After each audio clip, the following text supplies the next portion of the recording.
बहुत समय पहले की बात है। एक राजा था जिसका नाम राजा सुनील था। राजा सुनील बड़े ही उदार और समझदार राजा थे। उनके दो बच्चे थे, एक बेटा और एक बेटी, जिनके नाम थे राजकुमार आर्यन और राजकुमारी आराध्या। एक दिन राजा सुनील ने अपने दरबार में एक सार्थक निर्णय सुनाया। राजा ने देश के अलग अलग हिस्सों में अपने बच्चों को समझाया कि वे देश के गरीबों की मदद करें और उनकी समस्याओं का समाधान निकालें।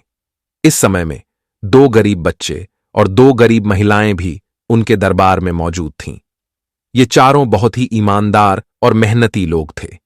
राजा ने अपने बच्चों से कहा, आर्यन और आराध्या, ये चारों हमारे परिवार के हैं और मैंने तुमसे इनकी मदद करने का आदान प्रदान करने को कहा है। बच्चे बड़े उत्साहित थे और वे तत्पर थे कि वे देश के गरीबों की सहायता करेंगे।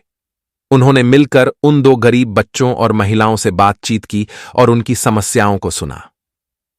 राजकुमार आर्यन ने अपनी बहन के साथ मिलकर एक शिक्षा संस्थान बनाया और वहां गरीब बच्चों को मुफ्त शिक्षा प्रदान करने का कार्य किया।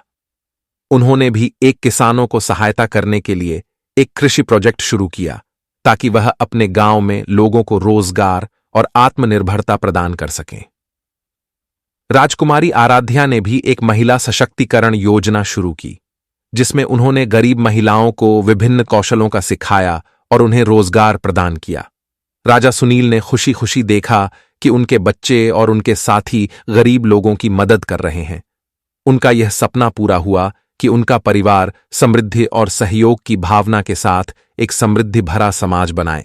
इस कहानी से हमें यह सीखने को मिलता है कि जब हम साथ मिलकर आदान प्रदान करते हैं तो हम समृद्धि और समृद्धि की दिशा में कदम बढ़ा सकते हैं।